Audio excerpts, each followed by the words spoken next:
Di salah satu sudut terindah Papua, terbentang sebuah danau megah yang menjadi jantung kehidupan bagi masyarakat sekitarnya. Danau Sentani, dengan pulau-pulau kecilnya yang menawan, dan rumah-rumah panggung yang khas. Bukan hanya sekadar pemandangan alam, ia adalah saksi bisu dari sebuah legenda kuno, sebuah cerita tentang asal-usula, suku, dan pelajaran berharga tentang menjaga alam. Mari kita selami kisah legenda Telaga Biru dan terbentuknya Danau Sentani. Dahulu kala, jauh sebelum danau besar ini ada, di sebuah lembah yang subur dan damai, tersembunyi sebuah telaga kecil. Airnya begitu jernih hingga dasarnya terlihat memancarkan warna biru kehijauan yang menyejukkan mata. Masyarakat setempat menyebutnya Telaga Biru. Mereka hidup rukun, bersatu dengan alam, dan sangat menghormati kesucian telaga itu. Di antara mereka, hiduplah seorang pemuda bernama Fai. Fai dikenal bukan hanya karena kerajinannya, tetapi juga karena cintanya yang mendalam pada alam sekitar. Ia sering menghabiskan waktu di tepi telaga, merasakan kedamaian yang dipancarkan oleh airnya. Suatu malam, Fai mendapatkan pengalaman yang luar biasa. Dalam mimpinya, ia didatangi oleh sosok gaib yang bercahaya. Sosok itu memperkenalkan diri sebagai roh penjaga Telaga Biru. Dengan suara yang lembut namun berwibawa, roh itu menyampaikan sebuah pesan penting. Ia berkata bahwa telaga kecil ini ditakdirkan untuk menjadi sumber kehidupan yang jauh lebih besar yang akan menopang generasi-generasi mendatang. Namun, ada satu syarat mutlak. Masyarakat harus senantiasa menjaga kejernihan airnya dan kesucian tempat itu. Fai terbangun dengan perasaan takjub dan segera menyampaikan pesan dari mimpinya kepada para tetua adat dan seluruh warga. Sejak saat itu, masyarakat semakin memperketat penjagaan terhadap Telaga Biru.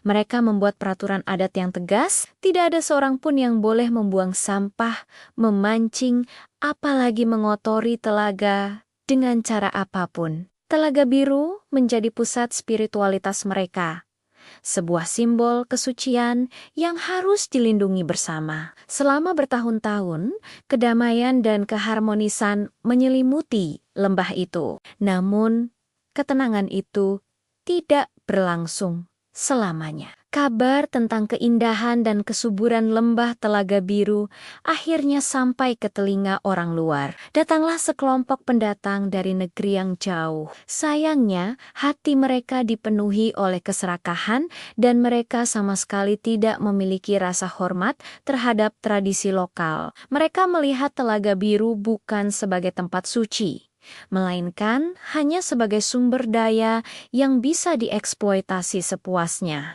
Tanpa ragu, mereka mulai membuang sisa-sisa makanan dan sampah ke dalam telaga yang jernih itu. Mereka menangkap ikan secara membabi buta, tidak menyisakan sedikit pun untuk kelangsungan hidup ekosistem. Air yang tadinya sebening kristal perlahan mulai keruh dan kotor. Fai bersama dengan para tetua dan warga desa berulang kali memperingatkan para pendatang itu. Mereka menjelaskan tentang pentingnya menjaga kesucian telaga dan konsekuensi jika larangan adat dilanggar. Namun, peringatan itu hanya dianggap angin lalu. Para pendatang itu justru menertawakan kepercayaan masyarakat lokal dan terus melanjutkan perbuatan mereka yang merusak. Kesedihan dan kekhawatiran menyelimuti hati Fai dan warganya. Mereka merasa tak berdaya melihat tempat suci mereka dinodai. Kemarahan alam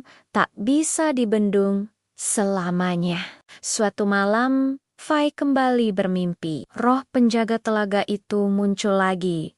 Namun kali ini wajahnya tidak lagi damai. Wajahnya menunjukkan kemarahan dan kekecewaan yang mendalam. Dengan suara yang menggelegar, roh itu berkata, "Kesucian telaga telah dikotori, janji telah diingkari. Kini Air akan datang untuk membersihkan semua kekotoran di lembah ini. Bencana besar akan segera tiba. Fai terbangun dengan jantung berdebar kencang. Tanpa membuang waktu, ia berlari ke seluruh penjuru desa, membangunkan setiap orang dari tidurnya. Ia menceritakan mimpinya dan memohon dengan sangat agar semua warga segera mengungsi, mencari tempat yang lebih tinggi di perbukitan sekitar lembah. Sebagian besar warga yang percaya pada Fai dan menghormati tradisi leluhur segera berkemas dan bergerak naik ke atas bukit.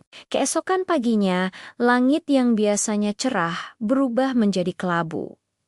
Awan hitam tebal menggantung rendah di atas lembah. Lalu, sesuatu yang luar biasa terjadi. Gunung-gunung yang mengelilingi lembah itu seolah-olah mulai menangis. Dari setiap celah bebatuannya, air mengalir deras tanpa henti. Aliran air ini, yang disebut Eiffel dalam bahasa setempat, turun dengan kekuatan dahsyat, menyapu semua yang dilaluinya. Telaga biru yang kecil tak mampu lagi menampung luapan air yang begitu besar. Airnya meluap dengan cepat, menyatu dengan air bah dari gunung. Dalam sekejap, seluruh lembah mulai tergenang. Air naik semakin tinggi, menenggelamkan pepohonan, gubuk-gubuk para pendatang, dan semua kekotoran yang telah mereka ciptakan. Para pendatang yang serakah itu tak punya waktu untuk melarikan diri. Mereka ditelan oleh amukan air bah sebagai balasan atas perbuatan mereka yang menodai alam. Dari atas bukit, Fai dan masyarakatnya hanya bisa memandang dengan ngeri sekaligus takjub, menyaksikan lembah tempat tinggal mereka berubah menjadi lautan air yang luas.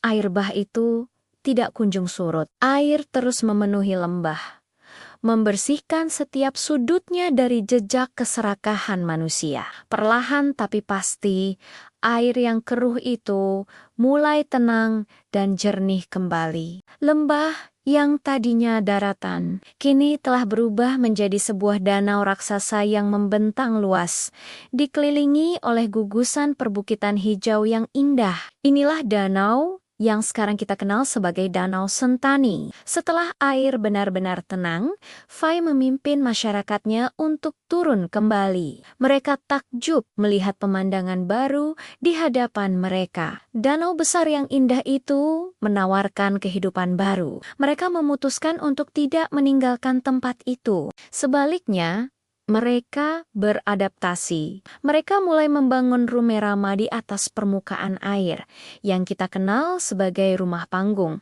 agar bisa hidup berdampingan dengan danau. Sambil membangun peradaban baru, mereka mengikrarkan janji suci. Mereka bersumpah akan menjaga keindahan dan kesucian Danau Sentani selamanya. Belajar dari kesalahan tragis di masa lalu. Keturunan dari masyarakat yang dipimpin oleh VI, inilah yang kemudian dikenal sebagai suku Sentani. Hingga hari ini, mereka hidup harmonis dengan danau, mencari nafkah darinya, dan terus menjaga tradisi leluhur mereka dengan penuh rasa hormat. Legenda ini menjadi pengingat abadi bagi kita semua tentang betapa pentingnya menghormati adat istiadat dan menjaga kelestarian lingkungan. Alam bukanlah sesuatu yang bisa kita eksploitasi sesuka hati. Ia memiliki kekuatan untuk memberi kehidupan, namun juga memiliki kekuatan untuk mengambilnya kembali jika kesuciannya dinodai. Terima kasih sudah menyimak cerita dari tanah Papua yang kaya akan makna ini. Jangan lupa untuk menyukai video ini, bagikan ke teman-temanmu, dan subscribe agar tidak ketinggalan kisah-kisah menakjubkan lainnya dari seluruh Nusantara. Sampai jumpa di video berikutnya.